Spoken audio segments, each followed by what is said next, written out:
The Don Cesar Hotel, a historic American building and added to the National Register of Historical Places.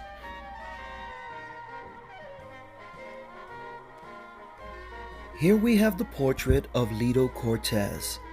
For 25 years, Lido will entertain our guests in this magnificent lobby. Many people will come from all around just to hear this talented gentleman play the grand piano. Sadly, Lido passed away a few years ago. We memorialize Lido Cortez because Lido is a part of the Don Cesar history. The history of the Don Cesar Hotel is based on a romantic story between Thomas Rowe and his lost love, Lucinda de Guzman.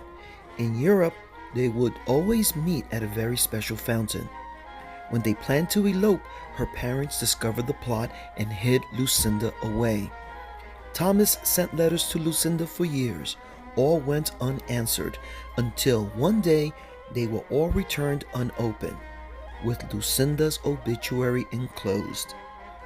They had met in London in the 1890s when Lucinda was performing in a William Vincent Wallace opera, Maritana, about a Roma street singer and a Spanish nobleman named Don Cesar de Bazan. In the story, he is sentenced by Spain's King Charles II to be executed by firing squad. The guns misfire, the smoke clears, and Don Cesar lives to see another day, much like the hotel when it faced the threat of a wrecking ball. Thomas Rowe, the indomitable builder of the Pink Palace. He was born in Boston, orphaned at the age of 4, was sent back to Ireland to live with his grandfather, educated in London, returned to America at the age of 18. He settled in Virginia and became a real estate broker. Unfortunately, he suffered from a heart condition, perhaps from losing Lucinda. Thomas also suffered from asthma. At the age of 42, he left his wife Mary and came to live in St Petersburg, Florida, known to be the city of health. It was the year 1919 when Thomas Rowe walked into the offices of Walter Fuller, a local real estate broker, and exclaimed, "Show me the most speculative buy in St. Petersburg." Walter Fuller named a piece of land on 11th Street and Central Avenue, which listed for $800. Thomas Rowe tells Walter Fuller, "I'm going to make an unusual proposition.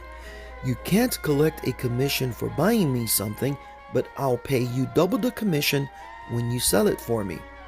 Fuller, realizing he can't lose, took the offer. Thomas Rowe purchased that land, and Fuller later sold it for $1,100 and collected his commission of $110. Pleased with that initial transaction, Thomas and Walter's relationship grew. They became great business partners, buying and selling land successfully throughout St. Petersburg. In fact, in less than 6 years, Mr. Rowe made $1,050,000 profit from $21,000 in capital. Thomas Rowe had bigger plans for Florida's Gulf Coast. Thomas visualized a grand hotel like the one he saw on a trip to Hawaii, the Royal Hawaiian Waikiki Beach, framed against the rich blue Florida sky. But where will he build such a grand hotel? One day, Thomas heard that a patch of land 80 acres north of Paso Grill Beach between 30th and 35th Avenue could be bought for $100,000. Thomas Rowe rushed over to Walter Fuller's office and said excitingly, "Walter, go buy that land." But Walter thought it was a bad purchase in an undesirable location and tried to talk Thomas out of purchasing it. But nothing could dissuade Thomas Rowe from building his dream hotel. Thomas told Walter, "If you do not buy that land, I will do it myself." Thomas later purchased the land and closed the deal on his own. That was the only dispute they had, and it ended their relationship. So now that Thomas Rowe had ownership of the land, and plans in place, it was time to build the mighty Don Cesar. In 1925, construction began. Henry DuPont was the architect. Unfortunately, Thomas fired Henry because he was dissatisfied with the plans and subsequent revisions. The architecture and design became a blend of Mediterranean and Moorish theme. All the materials were brought in on barges. Belgian cement and gravel was mixed with beach sand. They constructed 10-inch thick walls and floors, reinforced with heavy twisted iron rods known as rebar. Thomas Rowe completed the hotel within 3 years. He was ready to share it with the world. The Don Cesar opened on Monday, January 16, 1928.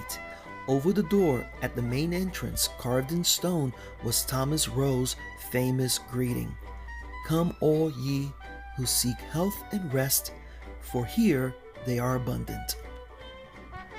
Throughout its history, many famous people visited and stayed at the Don Cesar Hotel, notably F. Scott Fitzgerald, Marilyn Monroe and Joe DiMaggio. Babe Ruth and the Yankees signed contracts at the Don Cesar. Presidents FDR, Bush, Clinton, and Jimmy Carter. Movie stars like Robert De Niro, Harrison Ford, and Jack Nicholson. Even the notorious Al Capone was known to visit the Don Cesar. The Don Cesar was also featured in many films like Once Upon a Time in America, starring Robert De Niro and James Woods, Forever Mine, starring Ray Liotta and Gretchen Mol. Also, Tom Petty and the Heartbreakers filmed scenes of their MTV documentary, Southern Accents. The 1930s brought in the Great Depression. Wealthy families and department store tycoons like the Bloomingdales, the Gimbels, and many others were booking reservations, oblivious to the storm clouds looming over Wall Street. In 1931, the banks failed. Thomas Rowe had nothing left to finance the next season. But here comes the New York Yankees. It was a 3-year contract to house the team that saved the hotel. The team attracted a satellite of sports writers and their families. The Don Cesar was well filled with 125 rooms sold out for the season. The 1940s, everything changed. Sadly, on May 5, 1940, while taking inventory for the next season, Thomas Rowe collapsed and died in the lobby of the Don Cesar Hotel, perhaps from a heart attack or a broken heart. Thomas Rowe promised to will the hotel to his employees. Unfortunately, the will was never signed.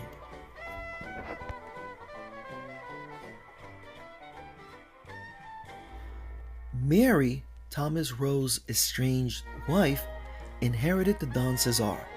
Although well educated, she was unskilled in running a grand hotel. After a season, she was forced to sell the hotel to the army. In 1941, the Japanese bombed Pearl Harbor.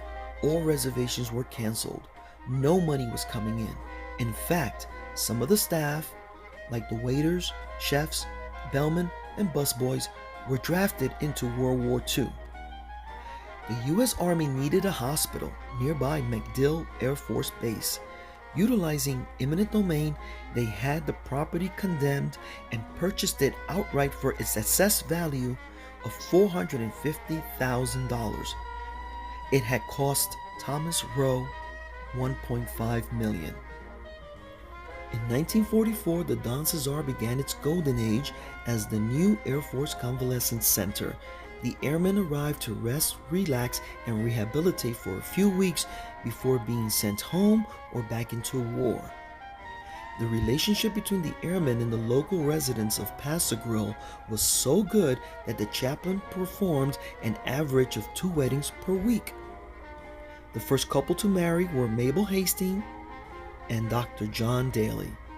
They returned to celebrate their anniversary in the newly renovated hotel in December of 1973.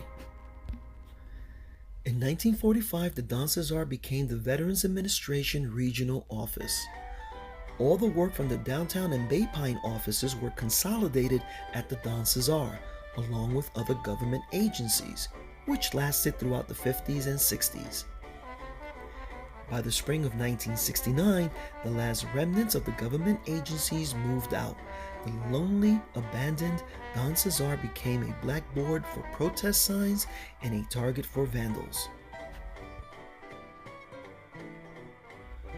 By 1970, the wheels were in motion for the demolition of the hotel.